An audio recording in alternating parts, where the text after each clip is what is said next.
بسم اللہ الرحمن الرحیم الحمد للہ رب العالمین وصلی اللہ وسلم وبارک علی نبینا محمد وعلی آلہ وصحبہ اجمعین اما بعد. ہم لوگ منار السبیل فی شرح الدلیل اس کتاب میں کتاب الصلاح پڑھ رہے ہیں، اور کتاب الصلاح میں ہم لوگ فصل کے عنوان جو الگ سے ایک فصل باندھی گئی ہے کتاب الصلاح میں. اب سب سے پہلے انہوں نے ارکان کو ذکر کیا، ارکان الصلاح، پھر اس کے بعد اب واجبات الصلاح کیا ہیں ان کا ذکر کر رہے ہیں. ارکان جیسا کہ ہم لوگوں نے جانا 14 رکن ہیں.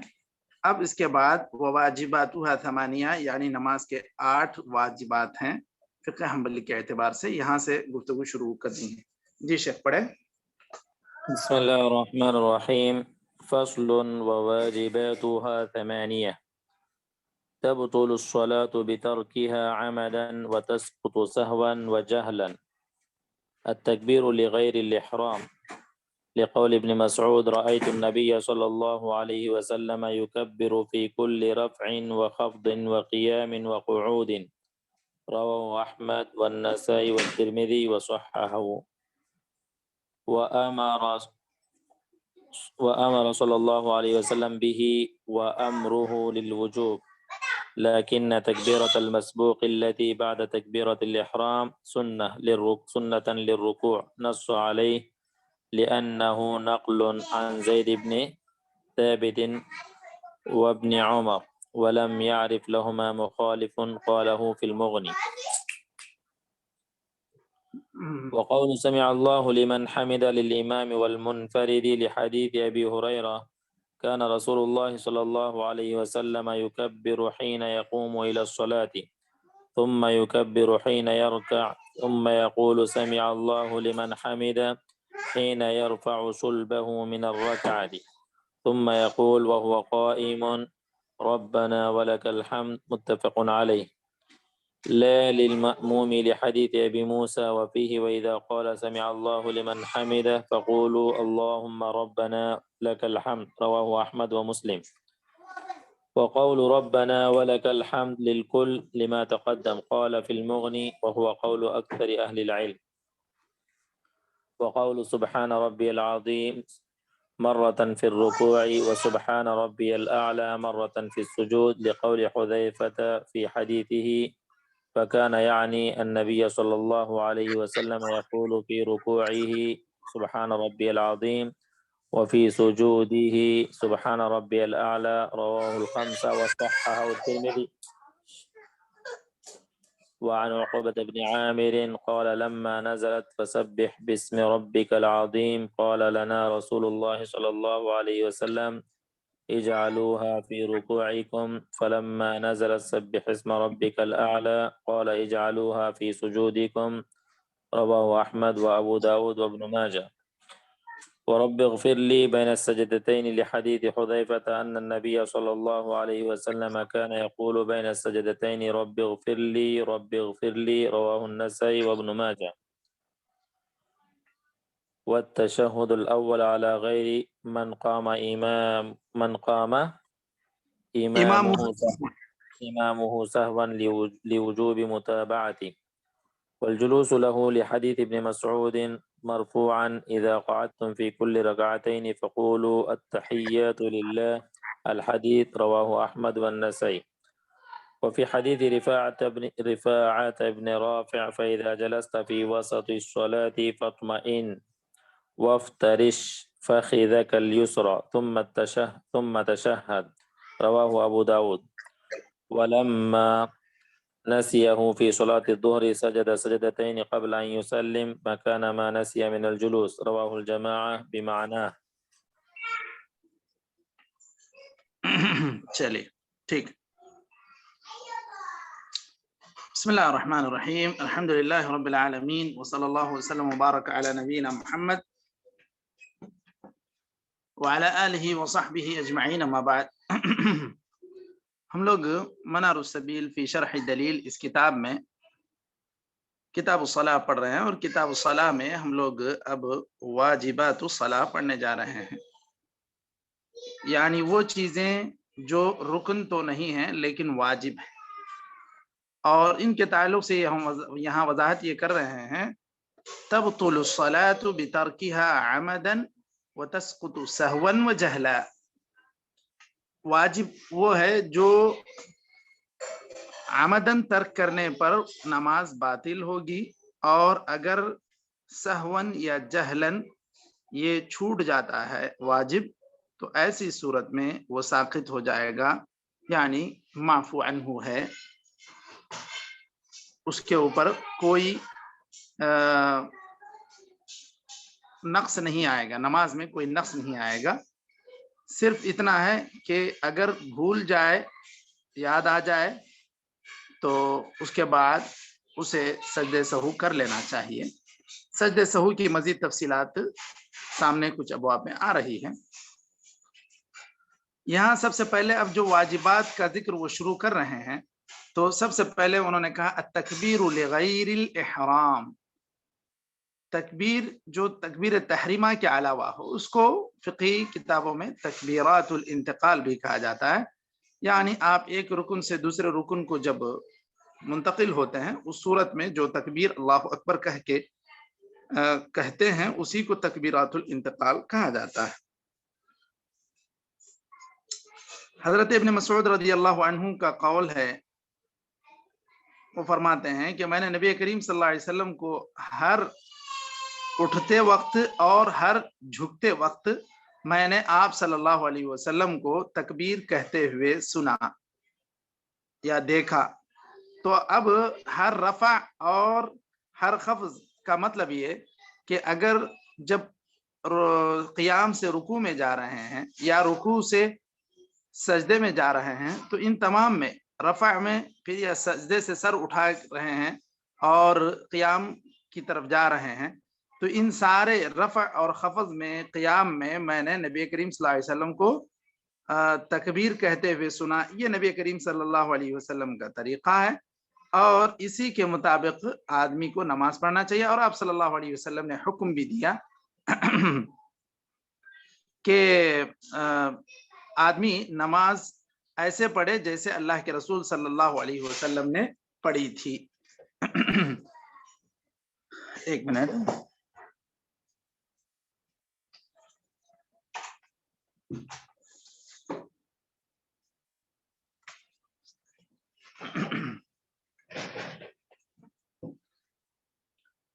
آپ صلی اللہ علیہ وسلم نے جو یہ کہا کہ صلو کما رأیتمونی اصلی، بالکل نماز اسی طرح پڑھو جس طرح میں نے پڑھی ہے، تو یہ آپ صلی اللہ علیہ وسلم کا حکم ہے، اور آپ صلی اللہ علیہ وسلم جو کام بھی کیے ہیں وہ کام کرنا ہے، اور اس کو گویا کہ واجب شمار کیا جائے گا۔ تو تکبیرۃ الانتقال حنابلہ کے پاس یہ واجب ہے، اور دیگر لوگوں کے پاس یہ سنت ہے، یہ دیگر لوگوں کے پاس یعنی جمہور کے پاس سنت ہے۔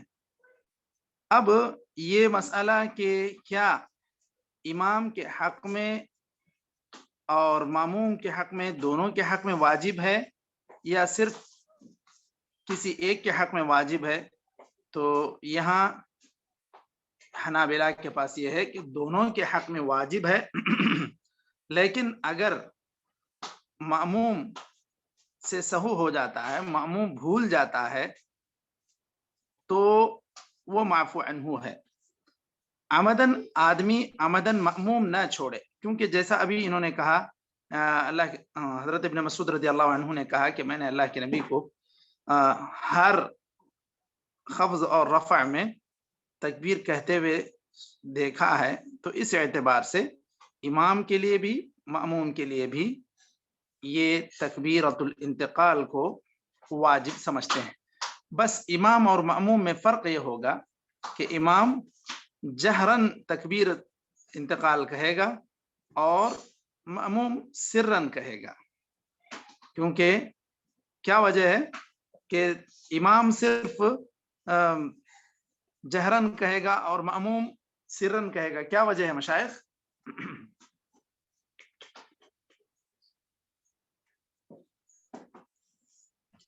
ایک مل کے بولے تو جو ہے مغالطہ ہو جائے گا کہ کرنا ہے نہیں کرنا ہے، رکوع سجود، اس میں بہت ساری جو ہے نا پیچیدگیاں آ سکتی ہیں. جی جی، تو یہ ایک وجہ ہے. اور اس کے علاوہ اہم وجہ یہ بھی ہے کہ امام اس لیے بنایا گیا ہے، انما جعل الامام لیؤتم به، امام بنایا گیا اسی لیے کہ اس کی اقتداء کی جائے. اگر اس کی آواز نہیں سنائی دے گی تو کیسے اقتداء ہوگی؟ تو سب سے پہلے امام کے حق میں جہرن کہنا واجب بتلایا گیا، اور مأمومین کے حق میں یہ سرن کہنا انہوں نے واجب کہا، جبکہ جمہور کے پاس یہ سنت ہے مأموم کے لیے، بلکہ تکبیرۃ الانتقال ہی سنت ہے، چاہے امام کے لیے ہو چاہے مأموم کے لیے ہو. اب اگر وہ امام اگر اس کو چھوڑ دے تو اس کی وجہ سے سجدہ سہو لازم نہیں آئے گا. کس کے پاس؟ جمہور کے پاس. جمہور کے پاس، کیونکہ وہ سنت کہتے ہیں. جبکہ امام احمد کے پاس اگر تکبیرۃ الانتقال چھوڑ دے تو پھر ایسی صورت میں کیا کہتے ہیں، جان بوجھ کر چھوڑے تو نماز ہی باطل ہو جائے گی. اگر سہون چھوڑتا ہے تو پھر ایسی صورت میں اس کو واجب ترک کرنے کی وجہ سے سجدہ سہو کرنا پڑے گا. سجدہ سہو کی مزید تفصیل آئے گی. یہاں پر لیکن تکبیرۃ المسبوق التي بعد تکبیرۃ الاحرام سنہ للرکوع، ایک آدمی آیا جب امام جو ہے رکوع میں تھا، ایک آدمی آیا مسبوق تھا نماز یعنی پہلی رکعت میں، امام صاحب اب رکوع میں ہیں، یہ آیا اللہ اکبر کہہ کے تکبیرۃ الاحرام باندھا، پھر اس کے بعد اب وہ منتقل ہونا چاہ رہا ہے قیام سے رکوع کی طرف، تو کیا ایسے ہی منتقل ہوگا یا اس کے حق میں یہ سنت ہے؟ یہ کہہ رہے ہیں کہ اس کے حق میں سنت ہے، واجب نہیں ہے.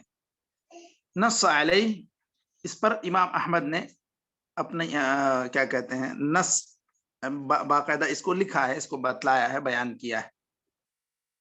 لأنه نقل عن زید بن ثابت وابن عمر ولم يعرف لهما مخالف، یہ جو قول ہے امام احمد کا یہ بعض صحابہ کے عمل کی بنیاد پر منقول ہے، کیونکہ ابن عمر اور زید بن ثابت رضی اللہ عنہما سے منقول ہے اور ان کا کوئی مخالف نہیں. مطلب یہ کہ اس تعلق سے کسی نے ان کے علاوہ کوئی اور بات اس موضوع میں نہیں کہی، اس وجہ سے وہ کہتے ہیں کہ سنت ہے. تو یہ تکبیرۃ الانتقال حنابلہ کے پاس واجب ہے. جو واجبات الصلاح جو 8 ہیں اس میں سب سے پہلا واجب تکبیرۃ الانتقال ہے. اب اس کو یہاں پر دیگر تعبیر یا دوسری تعبیر میں یہ کہا گیا التکبیر لغیر الاحرام، تو مطلب یہ کہ جو تکبیر تحریمہ ہے، تکبیرۃ الاحرام ہے، وہ رکن ہے، تکبیر غیر الاحرام یہ واجب ہے حنابلہ کے پاس، اور جمہور کے پاس یہ سنت ہے. ایک بڑی وضاحت، اگر امام رکوع میں ہے تو جو مسبوق ہے وہ آ کے کیسے پہلے تکبیرۃ الاحرام باندھ لے گا، پھر دوسری تکبیر بول کے رکوع میں جائے گا، کہ نہیں صرف ایک ہی تکبیر میں وہ سیدھے رکوع میں جا سکتا ہے؟ اگر چلا جائے تو کوئی فرق نہیں پڑے گا. ایک مرتبہ جو اللہ اکبر کہہ کے اس نے نیت باندھ لی، اللہ اکبر کہہ کر کھڑے ہو کر باندھنا ہے، آیا آدمی بھاگتے ہوئے جھک کر ہی اللہ اکبر کہہ کے وہ تکبیر تحریمہ کی نیت سے اگر کیا کہتے ہیں اگر تکبیر کہہ دے گا تو کیا ہوگا اس کا حکم؟ تو سیدھا وہ رکوع میں چلا گیا، تکبیرۃ الاحرام نہیں باندھا اس نے. تو تکبیرۃ الاحرام نہیں باندھا تو کیا ہوگا حکم اس کا؟ تو وہ رکعت ہی اس کی نہیں ملی، مطلب ہوا اس کی. جی بالکل، اس کا مطلب یہ ہے کہ اس کی نماز ہی نہیں ہوئی. کیوں؟ اس لیے کہ تکبیرۃ الاحرام کھڑے ہو کر آدمی جو قادر ہے اس کو کھڑے ہو کر باندھنا ہے، تکبیرۃ الاحرام کھڑے ہو کر کہنا ہے، اور جو قادر نہیں ہے اس کی بات عذر کی وجہ سے وہ معفو عنہ ہے. لیکن اس طرح کوئی آدمی ایسے ہی سیدھے جھکتے ہوئے ہی آیا اور اللہ اکبر کہہ کے سیدھے چلا جائے تو گویا کہ اس نے یہ تکبیرۃ الاحرام کو صحیح طور پر نہیں کہا. تکبیرۃ الاحرام کھڑے ہو کر کہنا ضروری ہے قادر کے حق میں. اب یہ جلدی میں کہ کہیں رکوع سے امام نہ اٹھ جائے اس طرح اگر کرتا ہے تو پھر یہ غلط ہے. تو جا کر انسان کھڑے ہو جائے, تکبیرۃ الاحرام کھڑے ہو کر کہے, پھر اس کے بعد اللہ اکبر کہہ کے پھر رکوع میں جائے, یہی صحیح طریقہ ہے. اور اگر اللہ اکبر کہہ کے یہ نیت باندھ لیا, اس کے بعد ایسے ہی بغیر اللہ اکبر کہہ کے بھی بغیر اللہ اکبر کہے کہ اگر رکوع میں چلا گیا, تو یہاں کہتے ہیں کہ کوئی فرق نہیں پڑے گا کیونکہ یہ سنت ہے. خاص طور پر یہاں رکوع کے سلسلے میں حضرت ابن عمر اور حضرت زید بن ثابت کی جو رائے تھی اس کی بنیاد پر امام احمد نے رائے قائم کی کہ رکوع مسبوق جب رکوع میں جائے گا اس وقت جو اللہ اکبر کہے گا وہ سنت ہے, وہ واجب نہیں ہے. اس کے بعد بات واضح ہوئی شیخ؟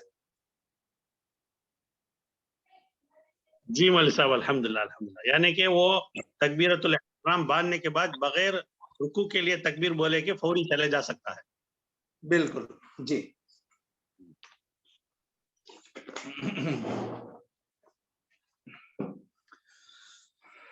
اس کے بعد دیکھیے وقول سمع اللہ لمن حمدہ للامام وللمنفرد. یہاں یہ کہہ رہے ہیں اب رکوع سے اٹھنے کی باری ہے تو سمع اللہ لمن حمدہ کہنا یہ امام کے حق میں مشروع ہے. سمع اللہ لمن حمدہ امام کہے تو پھر ماموم بھی سمع اللہ لمن حمدہ نہیں کہے گا. یہ منفرد کے حق میں بھی مشروع ہے یا واجب ہے, کیونکہ وہ اپنے طور پہ نماز پڑھ رہا ہے تو اسے سمع اللہ لمن حمدہ کہنا ضروری ہے. حضرت ابو ہریرہ کی حدیث کہ نبی کریم صلی اللہ علیہ وسلم تکبیر کہتے تھے جب آپ صلی اللہ علیہ وسلم نماز کے لیے کھڑے ہوتے, پھر تکبیر کہتے جب رکوع میں جاتے, پھر سمع اللہ لمن حمدہ کہتے جب آپ اپنی پیٹھ رکوع سے اٹھا لیتے. ثم یقول وهو قائم ربنا ولک الحمد. تو رکوع کے بعد کی یہ دعا ہے ربنا ولک الحمد. بعض احادیث میں مزید طویل دعا بھی ہے, ربنا ولک الحمد ملء السماوات وملء الارض وملء ما شئت من شيء بعده اهل الثناء والمجد احق ما قال العبد وكلنا لك عبد اللهم لا مانع لما اعطيت ولا معطي لما منعت ولا ينفع ذا الجد منك الجد. یہ دعا بھی آئی ہے. ربنا ولک الحمد بھی ہے, اللہم ربنا ولک الحمد بھی ہے. تو یہ مختلف دعائیں نبی کریم صلی اللہ علیہ وسلم سے ثابت ہیں. رکوع سے اٹھنے کے بعد ربنا ولک الحمد یہی معروف ہے اور بخاری و مسلم کی روایت ہے. تو امام سمع اللہ لمن حمدہ کہے گا تو مأموم ربنا ولک الحمد کہے گا. اور ربنا ولک الحمد یہ بھی سرن کہنا ہے یا جہرن کہنا ہے مشائخ؟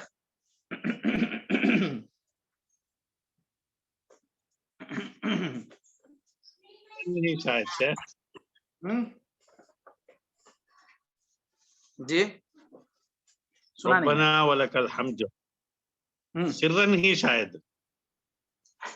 جی صحیح یہی ہے کہ سرن ہی کہنا چاہیے, کیونکہ نماز میں سوائے آمین کے اور کوئی چیز جہری آواز میں یا بلند آواز میں کہنا نہیں ہے مأمومین کو.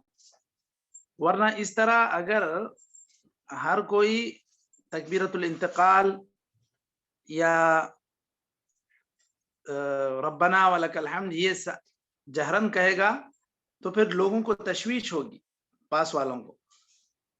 یہ نبی کریم صلی اللہ علیہ وسلم سے جو ثابت ہے کہ صحابہ کرام جب آمین کہتے تو مسجد گونج اٹھتی تھی, تو یہاں مأمومین سے آمین کے تعلق سے ثابت ہے جہرن.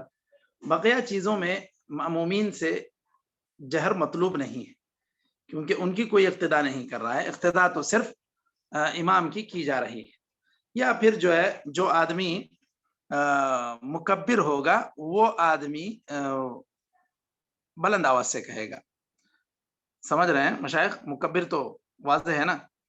کبھی مائک نہ ہو تو ایسی جگہوں میں ایک آدمی بیچ میں کھڑا جو ہوتا ہے وہ آواز مزید پیچھے تک پہنچانے کے لیے تکبیر کہتا ہے, امام کی آواز کو پیچھے تک منتقل کرتا ہے.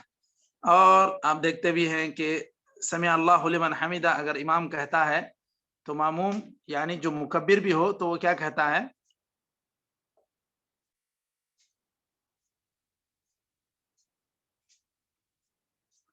جی مشائخ بات سمجھ میں آئی؟ سوال ایک دفعہ دوبارہ شیخ. ہاں دوبارہ سوال کر رہا ہوں. دیکھیے جب امام جو ہے سمع اللہ لمن حمیدہ کہتا ہے تو جو مکبر ہوتا ہے وہ کیا کہتا ہے؟ ربنا ولک الحمد. ہاں وہ سمع اللہ لمن حمیدہ نہیں دہراتا. کیوں؟